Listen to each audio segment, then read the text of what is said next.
Good morning, friends. Welcome to Go Long, a show that focuses on local sports and faith, includes thought-provoking interviews with area coaches, players, and sports figures, unashamed Bible discussion, and the popular and entertaining WOYK scoreboard. I'm Wayne McCullough. With me is Becky B. Good morning. Dog Becky B. Gosh, everybody, thanks for being with us because we've got a dandy with us this morning. Red Lions cross-country coach Justin Immel. You know, the Red Line Lions win the boys York Adams League Championship this week, held at John Rudy Park. Red Line, they're building kind of a cross-country empire over there. You know what I mean? They did it in convincing fashion. Absolutely, Artie. I can't wait to talk to Coach Gimmel about that. Hey, in addition to that, we're going to give you all the breakdown of district playoffs. You know, just a lot of York Adams League Championship playoffs and done this week too. So we've got a lot to do today. Thank you for being with us. It means a lot to Becky B and myself. As Paul addressed believers in Rome and explained his mission in the book of Romans, for I am not ashamed of the gospel, because it is the power of God that brings salvation to everyone who believes. Today, our Go Long topic, responding to criticism in a godly way. Dog, how about that? Ooh. Throughout the weekend, there in today's show, please text your prayer request to 717-350-8591. Becky B closes the show every week with prayer, and we're just pleased to have the opportunity to pray for you. So again, send your prayer requests to us throughout the weekend during today's show at 717-350-8591. 591. You know, it's red hot, Ed Hot. It's downtown Ollie Brown. Grab the mustard, because this is the Grand Salami of faith-based sports radio shows, brought to you by Sports Radio 98.9 FM 1350 WOYK. First in York and first in sports. And our friend Kelsey Jean at Red Barn Home Decors, where home staging makes dollars and cents. All right, then, you wanted it, you asked for it, guess what? You're going to get it. This is the WOYK scoreboard. It is. It is.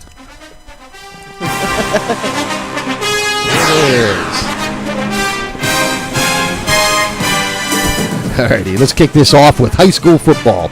It's the Go Long York Adams League Game of the Week. The Southwestern Mustangs hit the road, Jack, to take on the York High Bearcats at Smalls Athletic Field in York. You see, both the Stangs and the Bearcats needing wins to punch their ticket into the District 3 Big Boy Pants 6A playoffs. Both Southwestern and York are able to hang big points on the board. The Stangs averaging 29 points per game, and York at 26 points per game. Perhaps the major differences on the defensive side of the skin. Southwestern allowing one full touchdown per game, less than York. But it's a home field advantage worth one score. We'll find out. Here it is. Remember last Sunday, Becky B?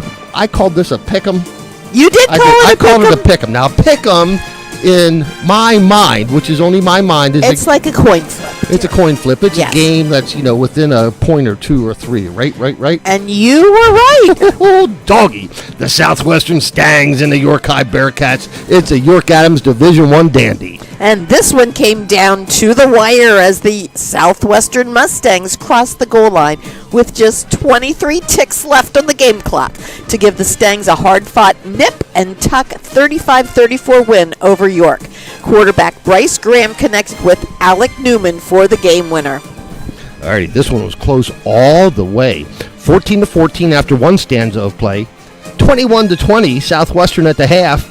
And York led 34-28 with just 1 minute left to play. Wow. How about that? Yeah. In York Adams Division I play, the Cigar Town boys smoked the Northeasterns as the Red Lion Lions win big over the Northeastern Bobcats 46-6. This one got out of hand early as the Lions led 46-0 at the intermission. For the Lions, the winning combination was Mason Platts to Zaire Selby, as Red Lions junior quarterback Mason Platts hit the air for 4 passing touchdowns to senior wide receiver Zaire Selby. Selby with 7 receptions for 87 yards for his night at the office for the Lions. And Mason Platts now with 13 touchdown passes for his junior season. And the Aunt Nellie grab him by the ear, drag him out behind the woodshed. Oh, I just hate to say it. The good old-fashioned whooping game of the week. The Wild Things spanked the Papertown boys as the Dallastown Wildcats win big over the Spring Grove Rockets, 44-7. This game with serious district playoff implications. We'll talk about that in just a bit. For Dallastown, the speedster. Now you see him, now you don't. Michael Scott raced to a 62-yard touchdown early in the contest. Christopher Camardi broke a 43-yard touchdown run. Jalen Cook with a 44-yard pick six. And Cody the Keebler Elf Kistner punched in a quarterback sneak to lead Dallastown. Yeah, it seems like every week we have Michael Scott breaking one for long yardage, you know? Yeah, and I saw he was in the news again that he is looking for a college. Yeah, he decommitted from Arizona State this week. Interesting. You know what? He's not going to have any trouble finding one. In a non-league game featuring York Adams Division I, the leader, the Central York Panthers, Central hosting Akron, Ohio's Archbishop Hoban. Archbishop Hoban, a national powerhouse, coming to town in an intriguing matchup with the Panthers. Unfortunately, Central just didn't match up with the Ohioans as the Archbishop Hoban Knights manhandled the Central York Panthers 41-7. For Central, their only score came with Tyler Fry pounced on a fumble in the end zone in the final quarter of the game. All right, is Ohioans a word? I think Ohioans is a word, like Pennsylvanians, Ohioans. Yeah. All right, New Yorkians? I don't know. Let's not go that far. All right. In York Adams Division II, the Golden Boys of Eastern York dominated the York Suburban Trojans 45-7 at Suburban. For Eastern, quarterback Quinn, the Eskimo, when he gets here, Bramble tossed the skin for 313 yards and a pair of touchdowns, and Nusai Valenti carried the skin for $109. That's 109 yards, by the way, and a pair of rushing TDs. The Dover Eagles travel down the road to Fawn Grove and win by 2 as Dover outlasts the Kennerdale Rams 29-25. I think that's 4. For Dover, Drew Jones punched one in from 5 yards out with just 13 ticks left for the win. Yeah. The Dogtown boys doubled up. The boys from the Rock, Paper, Scissors as West York Rochambeaued the Susquehannock Warriors 28-14. It was big plays for the Dogs. How about those Dogs? Jensen Ferber connected with Julius Madden for a 94-yard touchdown catch and run, and Tavon Thomas with an 87-yard pick six to lead the Dogtown boys in the whole win. You know, that's been the Achilles heels for the boys from the Rock, is just the big plays. I mean, they're in the games, and all of a sudden a big play or two. And it's kind of been what West York has done as well. I mean, they find ways to win. We'll talk more about those Dogtown boys in just a bit. In a non-league game, New Oxford continues to flex their muscles with a 30-7 win over Lancaster Lebanon's Warwick Warriors. This one played across the river. For the Circletown boys, played Neves with 3 touchdown runs. You know, that's not a give-me game either. Warwick was 3-3 going into this game, and New Oxford just continues to put big numbers on the board, don't they? They're the real deal. They are the real deal. Moving on. Go ahead. Okay, moving on to York Adams Division III. The Bermudian Springs Eagles wrapped up a share of the Division III marbles by crunching on the Snacktown boys of Hanover, 35-8. And just so you know, this one was out of hand early as Bermudian led 35-0 at the half. For Bermudian, Jack Gotch with 3 touchdowns, 2 on the ground and 1 by air. And Eddie Seabright picked up his hammer and saw and found the goal line for a pair of rushing TDs. The Smallsville boys sauced the boys from the apple capital of the world as Littlestown runs Biglerville through the Foley Food Mill 27 to the old goose egg for the Littlestown Thunderbolts. A pair of touchdowns by Logan Conaway led the way for this red delicious win. And on Saturday, the McSherrystown boys spoiled Senior Day at York Tech as DeLone wins 38-8 over York Tech. All right, so here is how the York Adams League look going into the final week. Central York 1 game up over Dallastown. Central is undefeated in league play. That's a few years right now for them as Central York, again, Dallastown, then Spring Grove, 2 losses, Southwestern, 2 losses in Division 1. In Division 2, the class of the group of the Circletown boys, the New Oxford Colonials, they are unbeaten at 5-0 in division play. Eastern York 1 game back, 4-1. The Dogtown boys of West York 4-1. They are 1 game back as well. Entering the final week of the regular season play. It just can't be. In Division 3, it is. The Bermudian Springs Eagles, they are 6-0, unbeaten in Division 3, followed by DeLone Catholic. The Squires are 5-1. Littlestown, 5-1, just one game back. You know, it seems like every year it's not. There's like a 2 or 3 team sharing of that Division 3 cat's eye, but it'll be interesting this week. We'll talk about that in just a little bit. So Becky B, let's look ahead. Let's look ahead to the final week in York Adams League football play.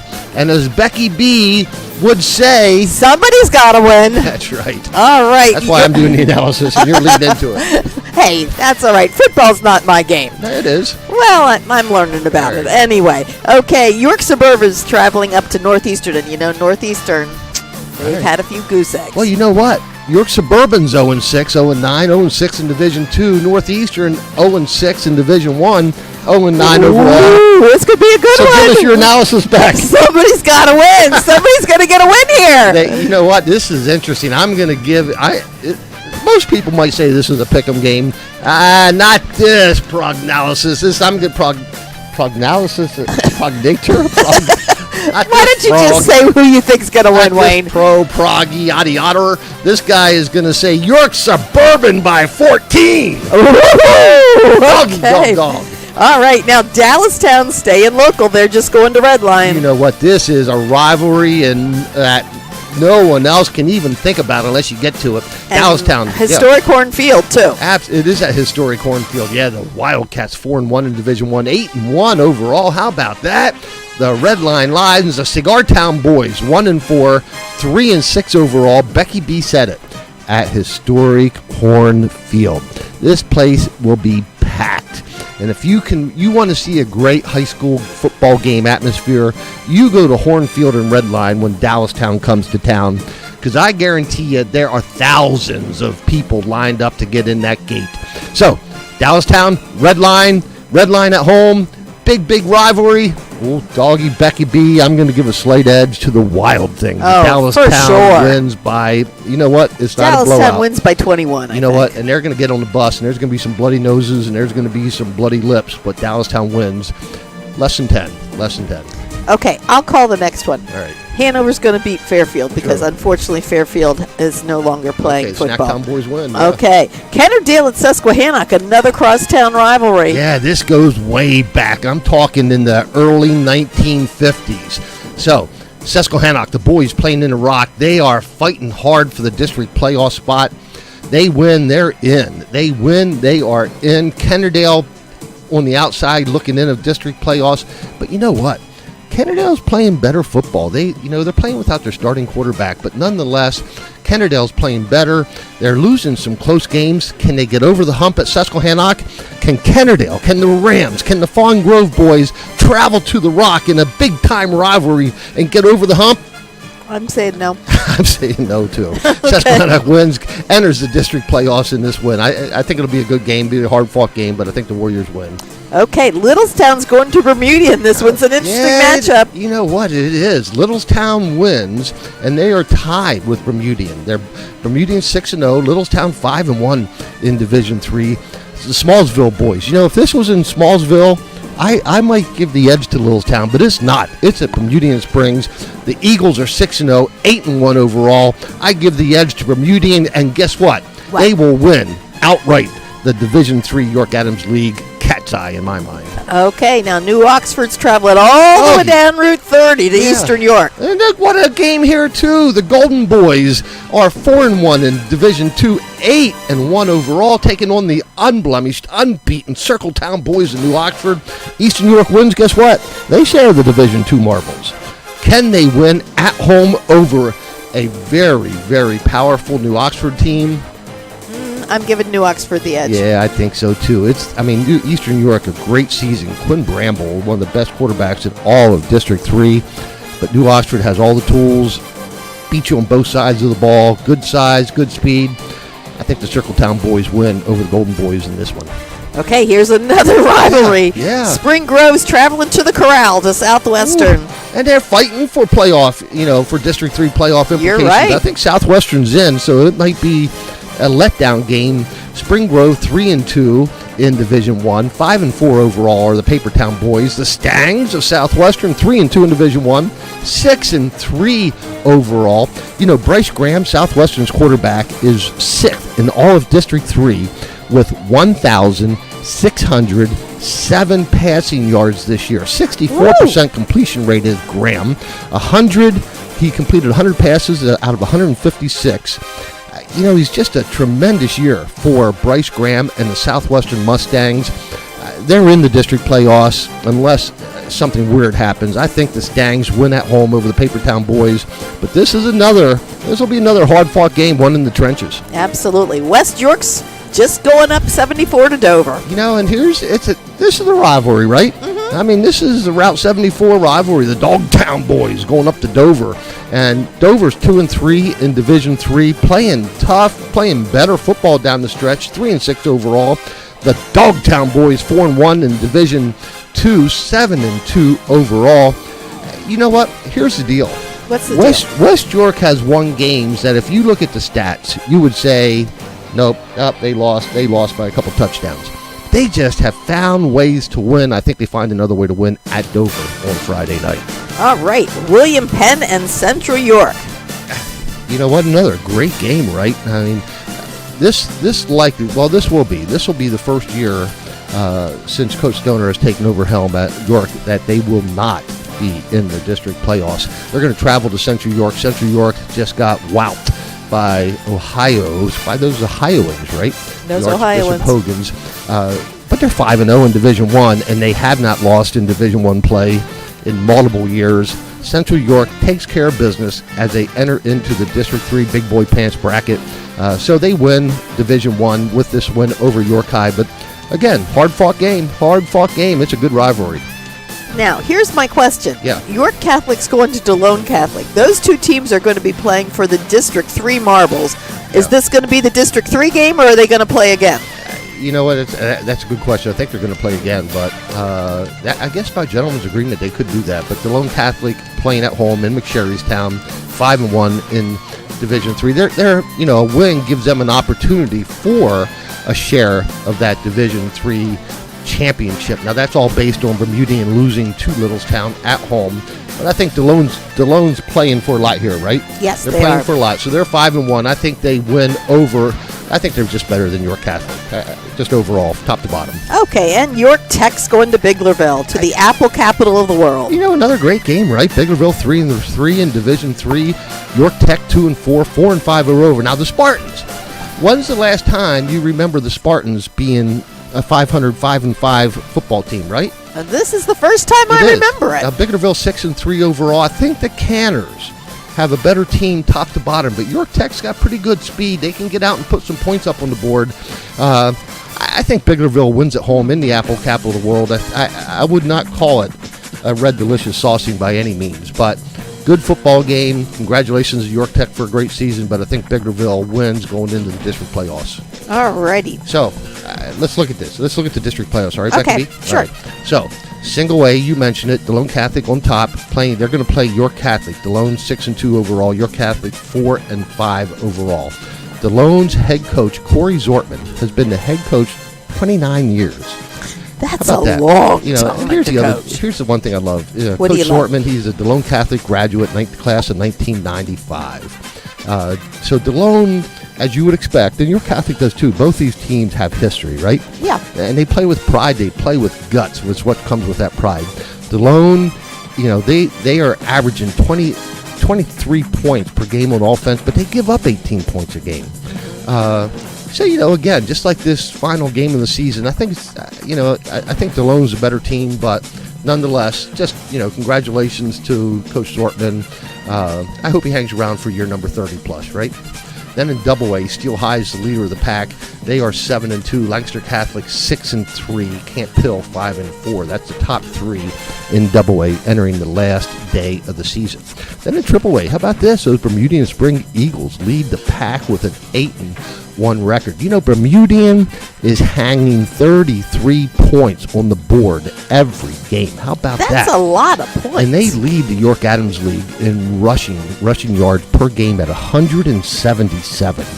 So Bermudian, with a modified wing tee, just runs the ball well. They average 6 yards every time they hand it off. So Bermudian on top of this 3A. And guess what? I've always said this, and I continue to say it. The game's changed, right? It's more of a spread it out, pass it down the field kind of game. But I still think you win district playoff games and state playoff games by having a solid running game. Well, guess what? Bermudian has it. There's not much better than Bermudian, right? So Trinity, Bermudian's ranking number 1 in 3A. Trinity has Trinity out of the Mid-Penn, ranked 2nd. Schuylkill Valley 3rd. The Smallsville boys of Littlestown with a 6-3 record. They are 3rd ranked in power rankings in 3A, followed by Biglerville. Now, we've talked a little bit about Biglerville already. Their running back, Aiden Hoffman, he was out injured this week. I mean, this he's going to hit 1,000 yards this year, 957 yards. He averages 160 yards per game. So Aiden Hoffman can just flat out carry the skid. So I think Biglerville, again, good running game here in 3A. It'd be interesting to see. I think they can pick up a win or two in this district playoffs, and that's all it takes to get on a run. Alrighty, 4A. Here's what 4A looks like. Lampeter Stroudsburg out of the Lancaster Lebanon League. They lead the power rankings with a 9-0 record. Wyomissing 6-0 with a 2nd ranking. And I've been scratching my head about Wyomissing all season long, so it'll be interesting how they do. This team may be the best. Susquehanna Township. They're 8-1 with a 3rd power ranking. But you know what? They play in the Mid-Penn. And they play the big boys. Yeah, whoever gets that matchup gets a tough one. Now let's look at those Dogtown boys for just a second. I talk about the Dogtown boys. You know, they beat you in lots of intangible ways, and one of the ways is with defense. They have 3 guys who average right around 7 tackles per game. Gavin Smith, Deegan Trossel, Jaden Welch. They just do well on the defensive end. And they have, they recover fumbles, they force fumbles, they intercept the ball. Tavon Thomas with 3 interceptions, Julius Madden with 2 interceptions this year. So West York, the 4th ranked team in 4A, just finds ways to win. Eastern York, the Golden Boys, they are 5th in 4A with an 8-1 record. And I tell you, the Golden Boys, we talked a little bit about Quinn Bramble, the quarterback. Quinn Bramble, 1,877 yards. He tosses the skin for almost 210 yards a game. His completion rate, you ready for this? I'm ready. What would you say a good completion rate is? Oh, like 7 of 10. Okay, well that's great. That's not good. Oh, okay. All right, so Quinn Bramble was completing. Well, I'm talking NFL. Well, yeah, he's completing 74% of his passes. Well, now, he's better than 7 of 10. Here's another deal, right? So when you also want to look at the touchdown to interception ratio. Right. Well, Quinn Bramble, Eastern York, the Golden Boy, 25 touchdown passes. He's only thrown 4 interceptions. That's all impressive. Season long. How about that? Quinn the Eskimo Bramble from Eastern York. So Eastern York, the Golden Boys, 5th ranked. Now, Susquehannock has a 10th ranking right now. 10 teams get in. The Warriors match up with Kennerdale. We talked about that. A lot on the line final week. I think the Warriors can win that game. Now, Octorara sitting at the 11th seed, also with a 4-5 record. They play Donegal this week. So the question is, if Susquehannock loses to Kennerdale and Octorara wins, because Octorara is going to match up with a 1-8 Donegal team. Ooh. So you got to think Octorara is going to win that game. Got to think so. That's interesting. I think still Susquehanna can get it in it with a 4-6 record, just because of their power ranking. But I think the Warriors get in. I think the Warriors win over Kennerdale and find a way to get in this thing. But very, very interesting. Anyway, we were talking about quarterbacks and their rankings. Well, as we move on here, I do want to talk about Southwestern's Bryce Graham. Bryce Graham is averaging 178 yards in the air. He's completed 64% of his passes, 100 out of 156, 15 touchdowns, only 3 interceptions as 5A. So here's 5A real quick. New Oxford ranks number 1. No surprise there. No surprise there. Now, Southwestern is staying 6-3, 3-2 in a while. You know, they've won 4 straight. They're on a roll. They are, yeah. So they actually might even host a first round game here if they pick up a win and under the leadership of of their quarterback, Bryce Graham. So, And, playing at the Corrals, no picnic. yep. New Oxford's ranked number 1 in this bracket. Spring Grove ranked 11th, 5-4. They have an opportunity to get in it as well. And then in the big boy pants bracket in 6A, Manheim Township now is the only unbeaten team, as the Blue Streaks are 8-0 in play. York High, I mentioned this. This will be the first time since 2016, since Coach Stoner took over, that they will miss the playoff, District 3 playoffs. Brooklyn Ace, 23 touchdown passes, 73% rating, completion rating as well. And, he's got lots of targets. Brendan Smith, wide receiver, is averaging 87 yards per game receiving. Isn't that Not incredible? bad. Yeah, absolutely. By the way, Dallastown's Jalen Cook is averaging 77 yards also as well. So, lots to talk about. Dallastown, lots of good things going on there. Cody Kisner completes 58% of his passes. Michael Scott, 9 rushing TDs. But here's the deal. What's the Dallastown with Michael Scott and Christopher Cromartie, those guys combined for 16 rushing TDs. Jalen Cook has 13 TDs as a receiver. So Dallastown's the real deal as well. So it's lots of good stuff. Now, here's the deal, guys. We're going to go long in just a second. Okay. What do we have to talk about yet, Becky B? We have a lot to talk about. Every sport but football. Yeah. Yeah. Cross country, girls soccer, boys soccer, volleyball, tennis. We've got lots to talk So we're about. going to do all that in the second segment today. Every Sunday we have 3 segments. The third segment we're going to go to Redline to talk cross country. But it is time to go long. Well, one thing I just want to mention Mention it. that I don't think you had mentioned, in 5A, in the power rankings in District 3, there are still 5 unbeaten teams at 9-0. 5 unbeaten teams at 9-0. And, Bishop McDevitt's hanging there in 4th at 7-1 with the power rankings, but I just find that stat hard to believe. Okay. Thank you, Becky B. Today's go long topic is responding to criticism in a godly way. If you're like me, and I got to believe very few people like to get criticized, right?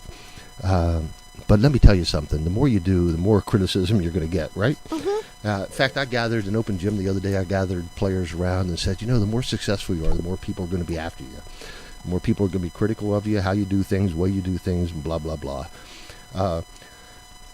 And part of that's just being in the limelight. Part of that's stepping in the ring as an athlete, as a coach, and even at work, right?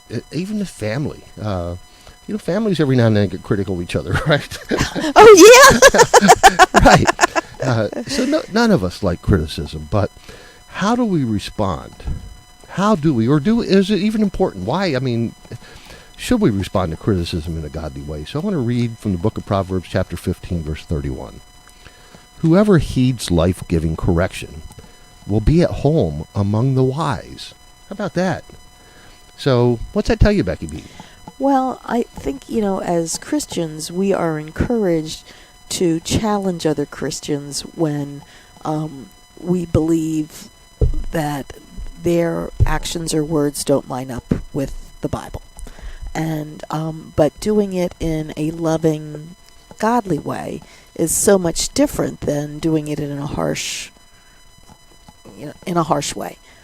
Basically, giving criticism in a way that is, I think criticism can be detrimental to somebody, or it can be very, very, very enriching to somebody. Yeah. And I think it's dependent on how it's given and how it's taken.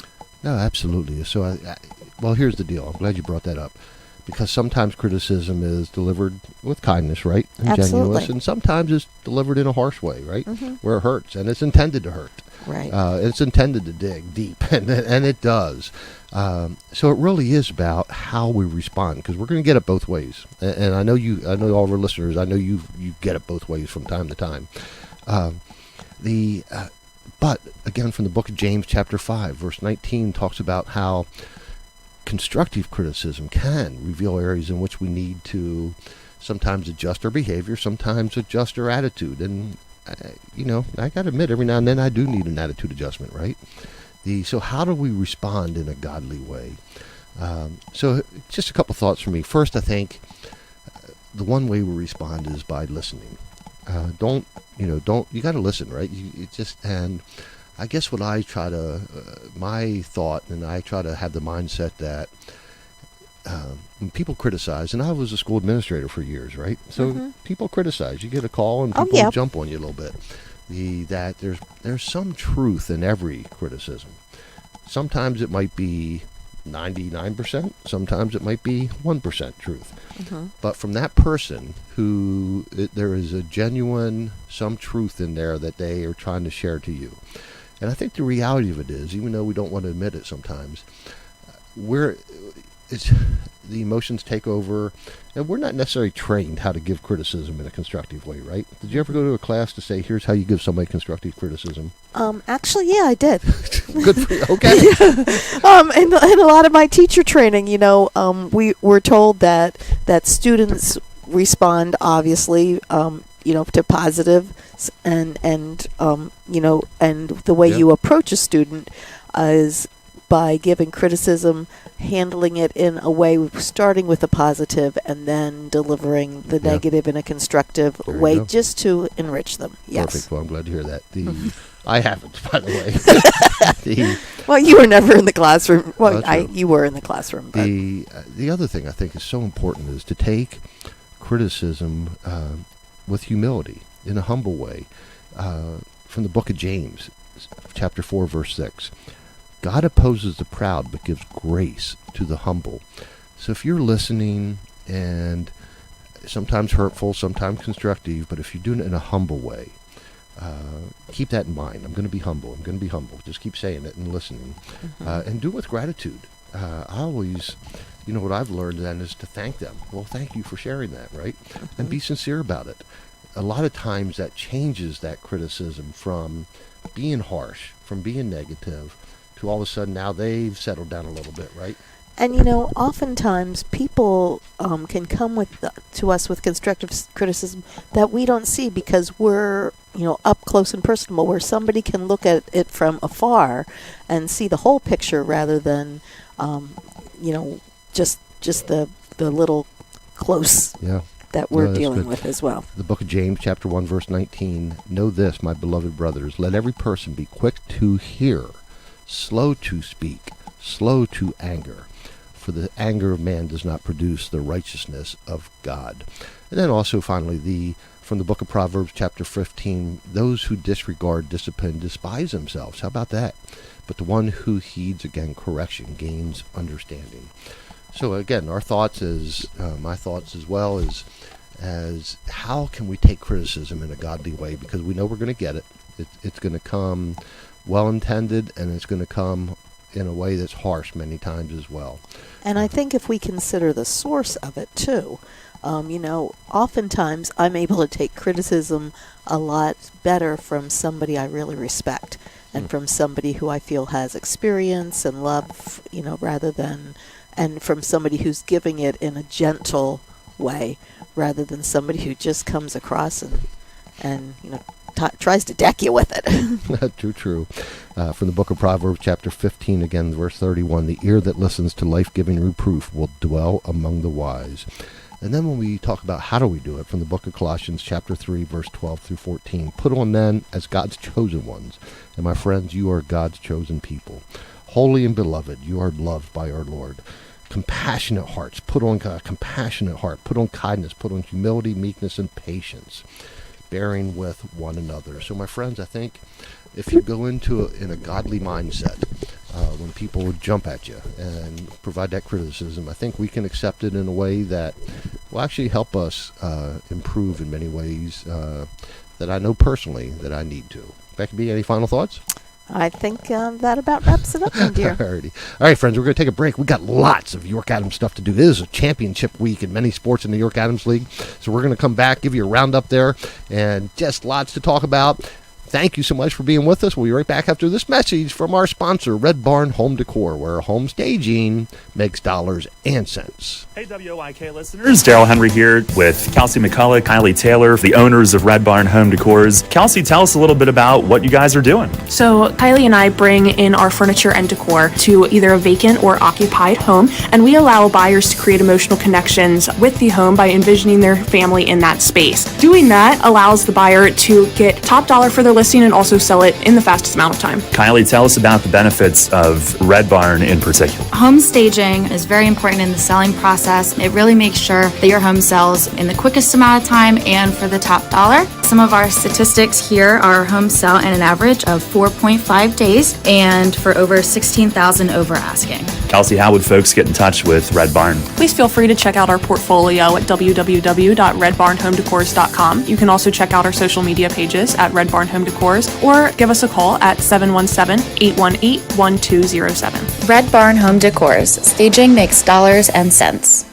Sports Radio 98.9 FM and 1350 WOYK is York's only locally owned station and your place for local sports. Join us every Friday night for the high school football game of the week, presented by WellSpan Sports Medicine. Mueller fakes and he keeps it himself into the open field at the 30, down the left sideline, 10-5 touchdown! The high school football game of the week, brought to you by WellSpan Sports Medicine, right here on Sports Radio 98.9 FM and 1350 WOYK. First in York, first in sports. This is Merrill Reese. He's at the 5. He's in. Touchdown. The Eagles win. Hurts does it again. Oh, my God. Hurts does it again. Are you kidding me? Join Mike Quick and me for Eagles football on Sports Radio 98.9 FM and 1350 WOYK. Presented by WellSpan Health. And the kick is... Goal! And the Eagles win. First in York, first in sports.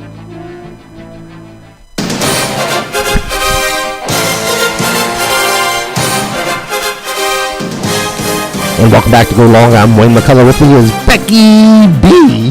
Becky B, boys and girls, York Adams Soccer Championship, a whole week full of action. Can you wrap it up for us? We certainly can, and I'll tell you, it was some close games.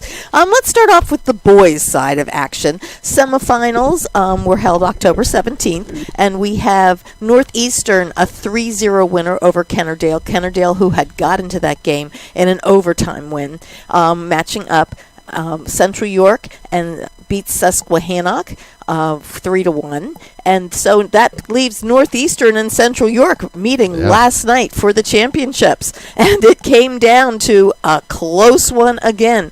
Northeastern wins after a full-time game, 2 sudden win overtimes, and has to go to penalty kicks, and wins 4-3 in penalty kicks to beat Central York for the league championship. So congratulations to the Northeastern Bobcats for York Adams Boys Soccer Championships. Real quick, in boys 4A district play, it kicks off on Tuesday. Northeastern, Central York, Dallastown, 3 York Adams team in that big pants bracket. Northeastern, the number 8 seed, Central York, the 5th seed, Dallastown, the 15th seed. So Northeastern will match up with Muhlenberg, Central York, Penn Manor, and Dallastown Warwick on Tuesday night. In 3A, there's 4 York Adams League teams. York Suburban, the 13th seed, Eastern York, the 12th seed, Susquehannock, the 7th seed, and Kennerdale, the 10th seed. And here's what I'm sure is in the crawl at Susquehannock and Kennerdale is they're playing each other again. Again. Susquehannock 13-2-2, Kennerdale 14-4-1. They split during the regular season. Kennerdale, this game will be at Susquehannock on Monday night. You just hate seeing those teams match up again, right? Again, and they're such town rivals to begin with, and so many of the boys are good friends too, and closely matched too. I mean, absolutely. In 2A, Biglerville is going to represent the York Adams League. They're going to match up with Kutztown. Kutztown 16-2, Biglerville 11-5-2. That game will be at Kutztown all the way, not starting until next Saturday. And then in single A, there's one York Adams team, DeLone Catholic. This is boys soccer. DeLone Catholic is a 12th seed. They're going to match up with Shalom Christian. the 5th seed. DeLone has a chance to go big. I should say there's two teams. York Catholic gets the first round bye. They're the 3rd seed. They're 15-1-1. So York Catholic on Wednesday will take on the winner of New Covenant Christian and Mount Calvary Christian. This really could come down to a York Catholic DeLone Catholic final, in my opinion. It could. Won't that be interesting? All right, Becky B, girls soccer. Okay, looking at girls soccer, we're talking again the league championships. Central York matches up in the semifinals with Susquehannock. That game is another one of those games where ended up 1-1 at the end of regulation, went into overtime, ended up tied at the end of overtime, went into penalty kicks, and Central York squeaks by Susquehannock 4-3 in penalty kicks to get to the final. Southwestern was a 6-0 winner over West York. York Suburban won 1-0 to get into the semifinals. Southwestern beats York Suburban 4-0, so that sets up last year's a repeat of last year with Central York meeting Southwestern, and once again another overtime game. They are tied at the end of regulation. They go into overtime. They are tied at the end of overtime 2-2, and they go to penalty kicks. Central York wins on penalty kicks 3-2. So Central York, both their games in the York Adams tournament goes down to penalty kicks, right? Well, overtime first game. Yeah, okay. Then penalty kicks second game, penalty kicks third game. Wow. Yeah. So they find a way to win. They find a way to win. Alrighty, in District 3 girls playoff soccer action kicks off Tuesday in Class 4A. York Adams League has 3 teams represented. And here we go again. Central York, the number 3 seed, is going to match up with Dallastown at Central York. Dallastown, the 14th seed. Central York probably the upper hand in that one. And Southwestern, the 11th seed, will take on the Told-Time Girls of Mechanicsburg out of the Mid-Penn League. That's a tough matchup. That is a very tough matchup. Yep. That happens on Tuesday. And then on Monday night, 3A girls soccer will kick off. York Adams League is represented by York Suburban. They are the 5th seed. They're going to take on Palmyra at York Suburban on Monday evening. Susquehannock, the Warriors, are the number 2 seed. They have a 14-3 overall record. They're going to host Gettysburg, the Battlefield Girls, at Robert Lau Memorial Field, Susquehannock, Monday night at 5:30. Warriors, the 2nd seed. So they have a chance to go long, right? West York, the Bulldogs, are the 7th seed. They're 13-5. They're going to travel to, they're going to host, Mannheim Central out of the Lancaster Lebanon League. I think all 3 of these teams have first-round wins. That's my opinion. Alrighty, I don't know. Mannheim Central has a strong presence in Lancaster Lebanon League. That'll be a tough game. Yeah. Tough matchup. Yep. Girls 2A, Bermudian Springs have the 10th seed. They will travel to Lancaster Catholic to kick things off there. And then in single A, DeLone Catholic will travel to Northern Lebanon to take on New Covenant Christian. DeLone is the 5th seed in single A. York Catholic is the 3rd seed. They will host West York Christian on Wednesday. York Catholic 12-3-1 in girls soccer, the 3rd seed. DeLone, the 5th seed. Guess what? That could come down there too, right? It could. It could very well. Alrighty, Becky B. Lots to talk about. How about let's talk about field hockey? Okay, yes, in the Go Long field hockey game of the week.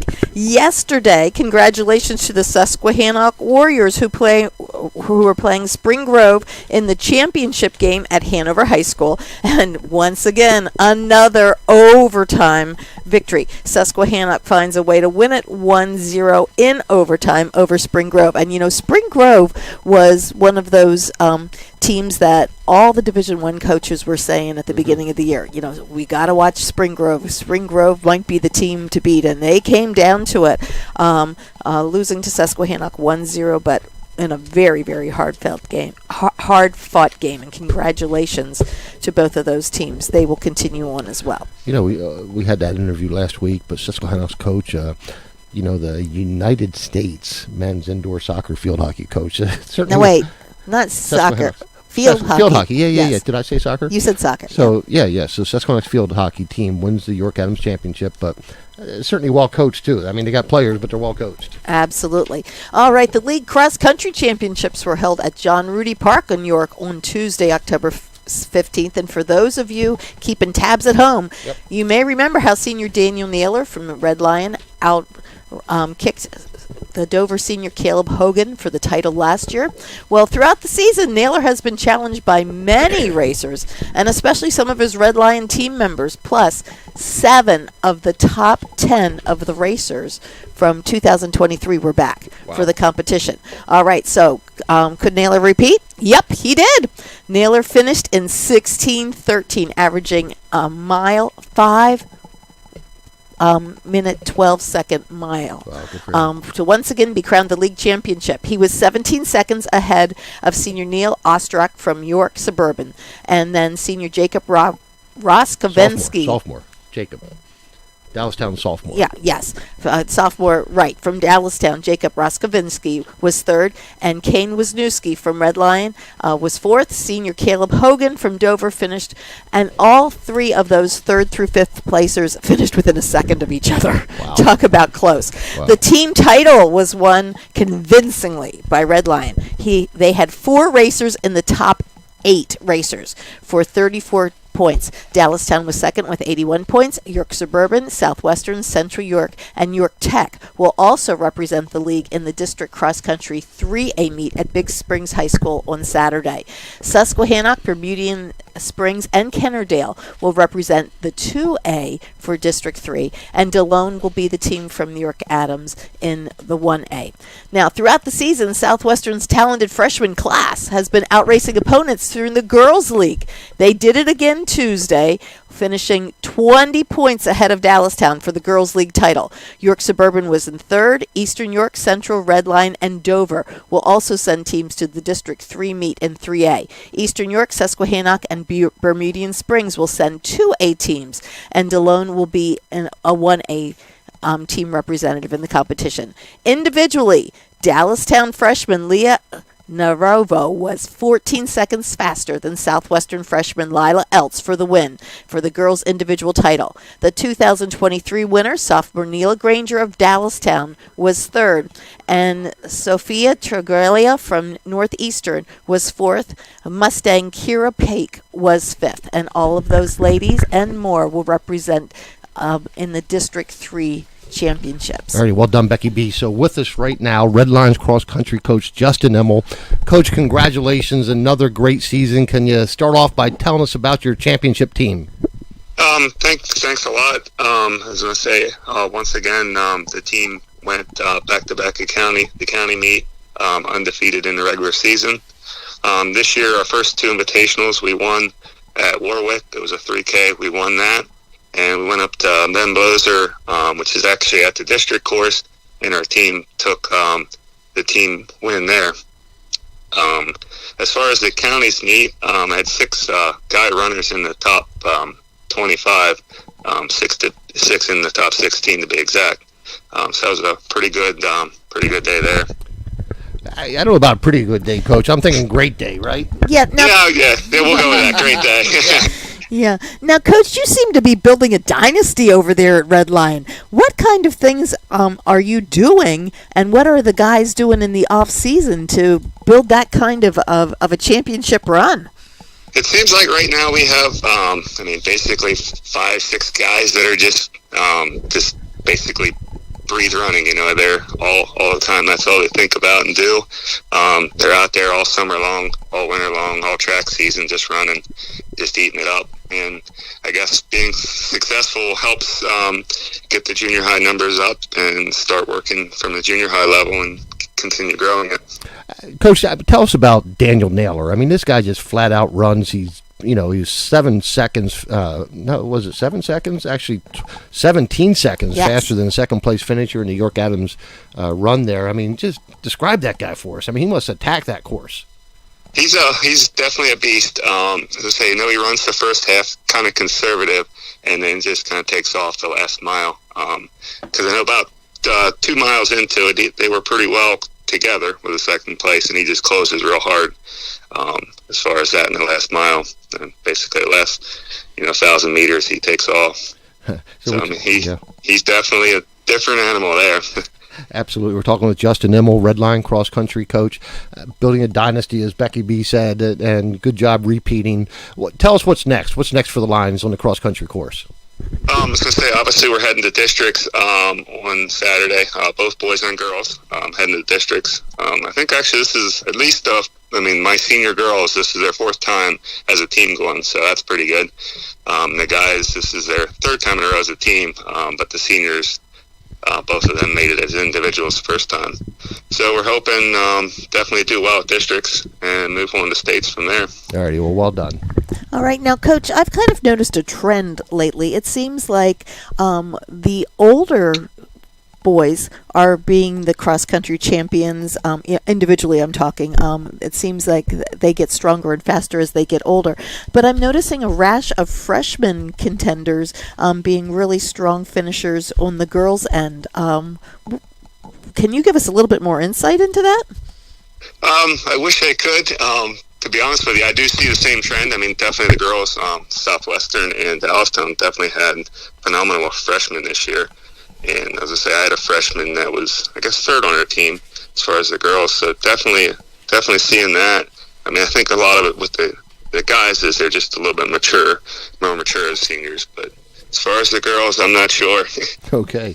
Well, today on Go Long, we celebrate Coach Justin Emmel, the Red Line Cross Country coach, and the Red Line Cross Country, another boys championship. Coach, well done. You're a tremendous representative. You're a tremendous coach.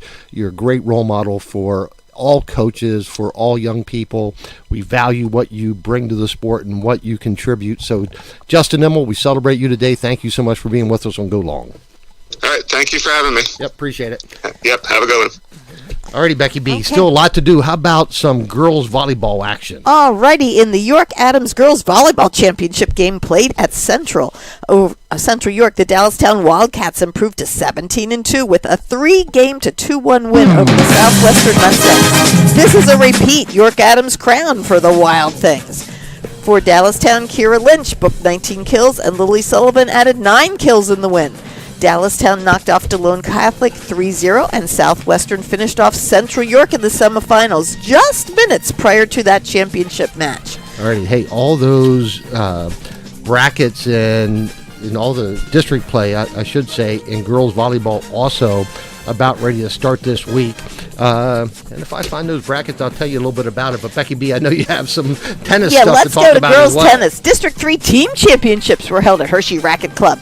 New Oxford was the defending championship for the past 2 years, and they faced Lancaster Lebanon League opponent Manheim Township Blue Streaks, who were the District 3 champions 6 straight years from 2017 to 2022.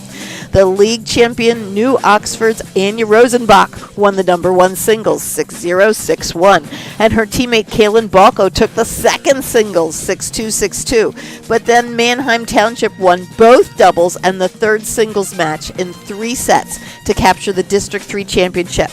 New Oxford will still advance as the number 2 seed in the state tournament. For the 3A team championships, they will meet Abington Heights, the champion of District 2, on Tuesday at the Birchwood Tennis and Fitness Center in Clark Summit, Pennsylvania, so they'll have quite a trip.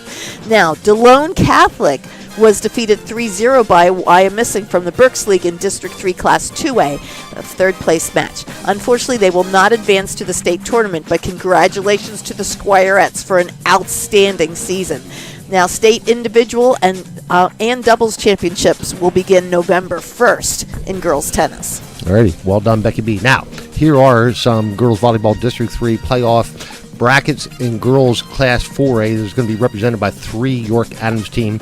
Dallastown, the 5th seed. Daggone it, they're going to match up with 12th seed Central York. How about that? At Red Line High School on Wednesday night. Dallastown 14-2, Central York 8-4. And then the Stangs of Southwestern are going to host Elizabethtown, the Golden Bears. Southwestern is the number 7 seed in Class 4A. Then in 3A, the number 9 seed, the Susquehannock Warriors are going to travel to Octorara to take on the number 8 seed, Susquehannock 11-5, Octorara 14-4. This game will be played on Tuesday night. Dover is the 13th seed. The Eagles will travel to Big Spring to take on the 13-3 Big Spring team. And then York Suburban, the 5th seed. York Suburban, this is a tough matchup. They're going to take on the 12th seed Bishop McDevitt out of the Mid-Penn with the 11-6 record. Suburban, I believe, is the best 3A team in York Adams League with a 12-3 record, but a tough matchup for them. Then in Double A, DeLone Catholic gets the first round off in the semifinals, which will be Tuesday, October 29th. They're going to play the winner of Schuylkill Valley and Lancaster Catholic. DeLone Catholic 17-1. Wow. In girls volleyball play. And single A, York Catholic also gets through the first bracket, so they're going to be right into quarterfinals play Thursday, October 24th, as they host Millersburg. York Catholic, the 5th seed, Millersburg, the 4th seed in play. Alrighty, real quick, PSAC action from yesterday. It was Shepherd over Millersville, 35-21. It was Clarion over Edinburgh. How about this one, 29-28. Kutztown remains unbeaten with a 31-2 win over Shippensburg. Kutztown 4-0 to lead everyone in the PSAC. They are 7-0 overall. IUP wins at home over Seton Hall 20-13. It was California over Slippery Rock. Now, Becky B, this one surprised me a little bit. Why does it surprise you? Well, you know how much we follow Braden Long at Slippery Rock, but Yes. California beat Slippery Rock 28-7. California is 4-0. They lead Slippery Rock now by one game. Both those teams were 3-0 in PSAC play. Now, Braden Long, still a pretty daggone good game. 24 for 38, 282 yards was Braden Long, New Oxford's quarterback. One touchdown. Did toss an interception. It's just his second of the year. And Jaheim White for West Virginia, as West Virginia lost to Kansas State yesterday, 45-18. Jaheim White from York had 7 carries for 18 yards. Now, one more thing I want to mention, then we're going to close in prayer.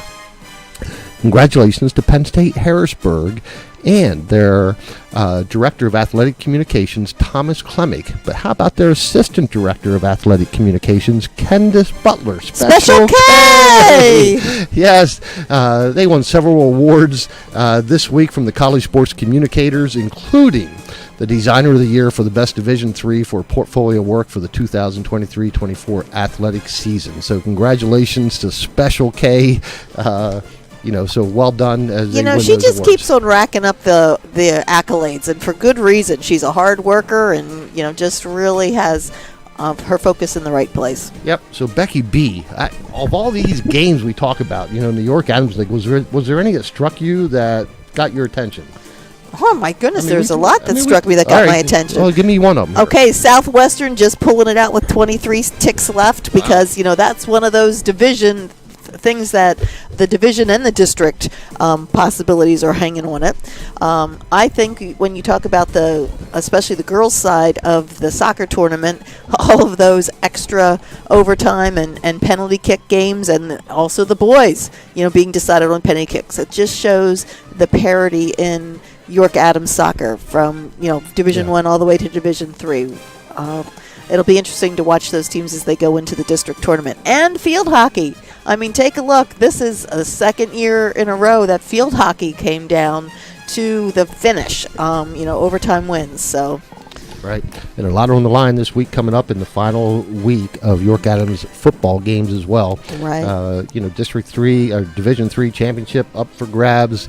You could say Division 1 championship, and they're all up for grabs. I mean, they're close, but some are probably already I should say baked in would be how I would describe it, with who potentially the winner's going to be. Right. So, and Jackie Stevens leading her Wild Things from Dallastown, True. To another York Adams title. True. So, yes. True. Alrighty, friends. I want to tell you how much Becky B and I just appreciate spending time with you every Sunday morning as we celebrate the accomplishments of our local athletes and coaches and sports figures, but do it in a faith-based way. So with that, Becky B, would you please close in prayer? Dear God, we just thank you, dear Lord, and praise you for being a loving God and for all the many, many blessings that you have given us. And we just praise you for the ability to come together in faith and in athletics, Lord, in what you have given us. We just thank you, Lord, for the opportunity to play, and we just, thank you for the many people who are involved in athletics in the York area and all the many things they do positively for our youth. We ask you, Lord, especially to be with Kinley and with Ireland and Bonnie as they go through their cancer treatments. Be with Luke and Allison and Blair as they are recovering from their surgeries, and with Diane as she tries to gather more strength. And we just ask your blessings on them, Lord. And as many of our athletes go into playoffs again at the district level. We just ask you that you be with them, Lord, and keep them from harm, and have them do their best and represent you in every way they can. In Jesus' name we pray. Amen. Thank you, Becky B. And we ask, dear Heavenly Father, that we're able to respond to criticism with a listening ear, with humility, because, as the book of James tells us, God opposes the proud but gives grace to the humble. And now, my friends, the grace of the Lord Jesus Christ and the love of God and the fellowship of the Holy Spirit be with you all. Thank you to Kelsey Jean from Red Barn Home Decors, where home staging makes dollars and cents, for Sports Radio 98.9 FM and 1350 WOYK. First in York, first in sports. This is Wayne McCullough and Becky B saying, go long.